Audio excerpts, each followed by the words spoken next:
Comment gérer la peur de couper les ponts sans blesser les autres? Dans les relations humaines, il arrive parfois que nous soyons confrontés à une situation où nous ne voulons pas couper les ponts avec quelqu'un de peur de lui faire de la peine. Que ce soit dans une amitié, une relation amoureuse ou même une relation professionnelle, il est important de trouver un équilibre entre nos propres besoins et le respect des sentiments des autres. Dans cette vidéo, nous explorerons différentes stratégies pour gérer cette situation délicate sans causer de douleur inutile. Comprendre vos propres motivations. Avant de prendre une décision concernant la rupture d'une relation, il est essentiel de comprendre vos propres motivations et sentiments.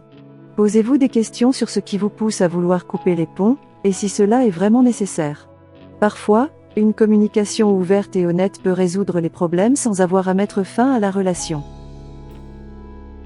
Évaluer l'importance de la relation. Il est également important d'évaluer l'importance de la relation dans votre vie. Demandez-vous si cette personne contribue de manière positive à votre bien-être émotionnel et si la relation vous apporte plus de joie que de stress.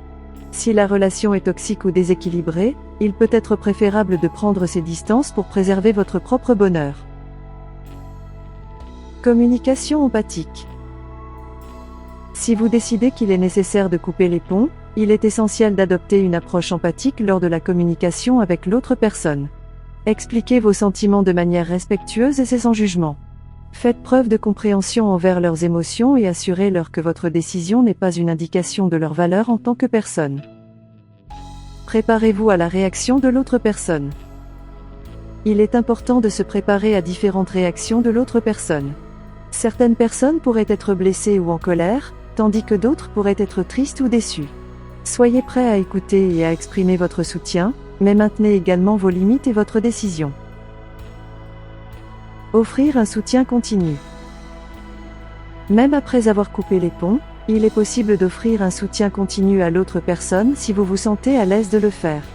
Cela peut signifier être disponible pour une discussion, ou apporter une aide dans certaines situations. Cependant, assurez-vous de ne pas compromettre votre propre bien-être dans le processus. Prendre soin de vous. Enfin, n'oubliez pas de prendre soin de vous dans cette situation.